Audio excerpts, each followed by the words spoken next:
Esto es el estudio del libro Una Iglesia en el Poder del Espíritu. Estamos en la lección 14.1 titulada Sacerdotes con dones de servicio. Si pudiéramos convencer a cada miembro de la congregación de su responsabilidad de sacerdote y que cada uno debe cumplir la misión de la iglesia, entonces nuestras iglesias experimentarían un crecimiento asombroso. Equipar, capacitar y desarrollar laicos para el ministerio probablemente es la demostración más genuina del gran mandamiento y de la gran comisión. Dios llama a cada creyente y le otorga dones y habilidades. Nuestra función como líderes es ayudar a las personas para que descubran y utilicen estos dones y entiendan su responsabilidad ante Dios de cómo los usarían. Los que han cambiado de consumidor a contribuyente naturalmente cumplirán en una nueva responsabilidad, la función bíblica a la que fuimos llamados a servir. Esta es una oportunidad maravillosa de satisfacer las necesidades normales de una iglesia y abrir innumerables puertas en nuestra comunidad. Todo mientras desarrolla la formación de nuestros discípulos hacia la madurez espiritual. La mejor manera de que una persona que asiste a la iglesia se sienta conectado a ella o integrante de ella es el servir de alguna manera, y ese tipo de servicio orgánico es indispensable cuando se trata de ministrar personalmente a cuanto sea posible. La clave del servicio es dejar la mentalidad del líder y sus ayudantes que la mayoría de las iglesias tiene y optar por una mentalidad de equipo, donde el pastor y otros líderes se convierten en desarrolladores en vez de que se los vea como los únicos que realizan la obra del ministerio. El primer punto de esta lección se requiere un equipo. Los pastores necesitan capacitar a los santos para la obra del ministerio, y el desarrollo de la nueva generación de líderes debe ser un valor esencial del fundamento cuando determine qué lugar ocupa en su iglesia el factor servir. La formación de un equipo requiere de 4 factores que son importantes. El desarrollo de un equipo requiere de confianza. Se debe facultar a los miembros para que tomen decisiones, hay que otorgarles responsabilidad y hay que crear un ambiente personal para actuar como mentores. Esos son los 4 factores importantes: confianza, facultar, responsabilidad y mentores. Las personas que integran un equipo deben confiar mutuamente entre sí mediante la acción consecuente, la lealtad en ellos y la persistencia. Cuando cada uno está convencido de que es parte de un reino de sacerdotes que ha recibido la gran comisión y el gran mandamiento, está consciente de que tiene una gran responsabilidad. Una de las tareas más difíciles de un pastor es delegar ciertas decisiones a los miembros del equipo, aunque éstas sean personas consagradas a Dios. Este también es un asunto de confianza. Debemos confiar que los discípulos que estamos desarrollando han sido llenos de poder del Espíritu. Las personas llenas del Espíritu pueden ir a lugares, pensar en nuevas ideas, pueden tomar la iniciativa y de esta manera pueden alivianar el trabajo del líder, que muchas veces no tiene tiempo ni los recursos para cumplir ciertas tareas. La responsabilidad es muy importante en este proceso de edificar un equipo. Las personas deben estar dispuestas a rendir cuentas de su labor voluntariamente y cada vez que sea necesario. El servicio será en plena transparencia. Se puede entender de la siguiente manera: si una esposa tiene que preguntarle a su esposo qué tal ella luce, ya es muy tarde. El esposo debe dar esa información antes de que ella se lo pida. Y aquí otro ejemplo que nos va a ayudar a entender esta necesidad. Si un esposo se levanta durante la noche y la esposa oye que se abre la puerta y después el motor de un vehículo en marcha, posiblemente ella se va a preocupar. Si ella después pregunta qué sucedió y él responde de manera defensiva, seguramente habrá tensión en el hogar. Pero si desde el principio le informa que simplemente va a la tienda de comestibles y que volverá en 20 minutos, no va a haber ningún problema. Tanto el mentor como quien recibe la instrucción son discípulos. Como vimos en los capítulos anteriores, no se puede formar discípulos solamente con la reunión del domingo. Como líderes debemos invertir en los Timoteos bajo nuestra influencia para poder transmitirles todo lo que hemos aprendido en nuestro andar cristiano. Además de comunicar el sacerdocio a todos los creyentes, muchas otras cosas son necesarias para formar equipos dinámicos. 2 de las más básicas son tener metas comunes o una visión y participar en una comunicación abierta. Eso es la relación. Una triste estadística nos informa que solo 5% de los líderes de la iglesia pueden formular una visión. ¿Cómo podemos esperar que alguien comparta una visión si no podemos enunciarla? Primero, capte la visión y después preséntela.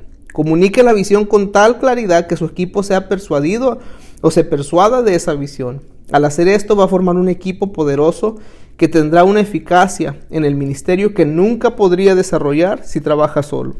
Quisiera proveer algunas perspectivas y orientaciones adicionales, nos dice aquí el escritor.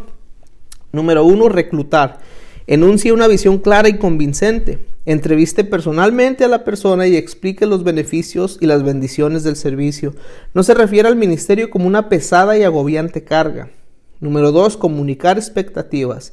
Explique qué espera del que sirve en una capacidad particular, como en la cabina de sonido o en el estacionamiento recibiendo a los que llegan.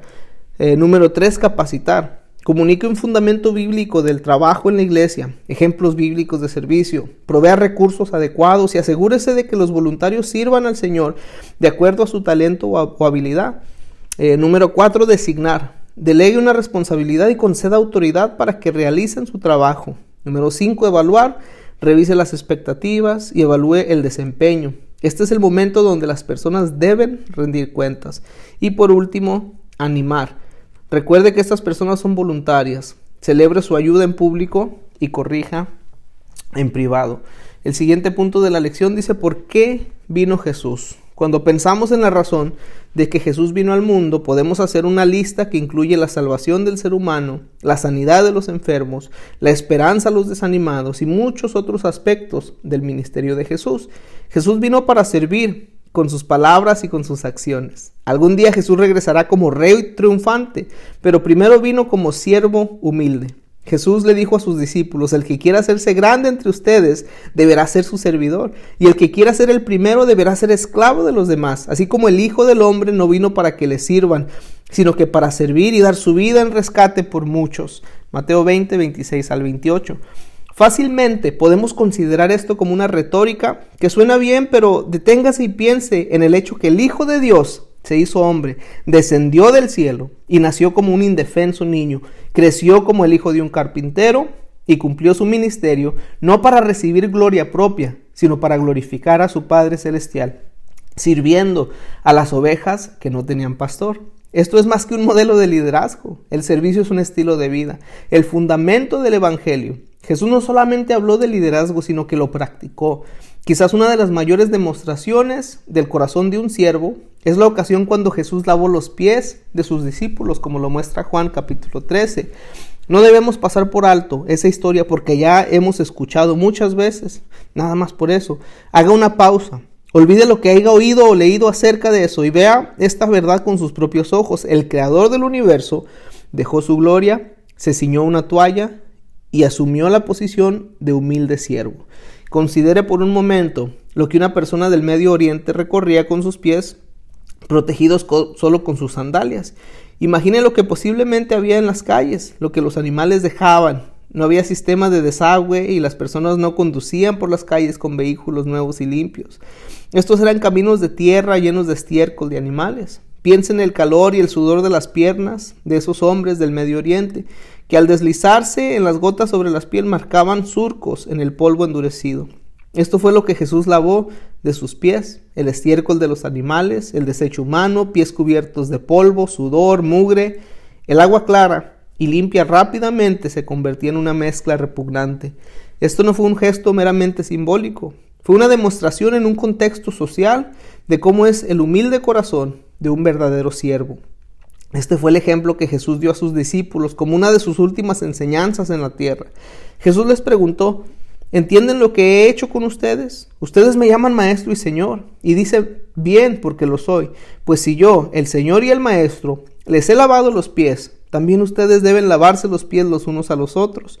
Les he puesto por ejemplo, para que hagan lo mismo que yo he hecho con ustedes. ¿Entienden esto?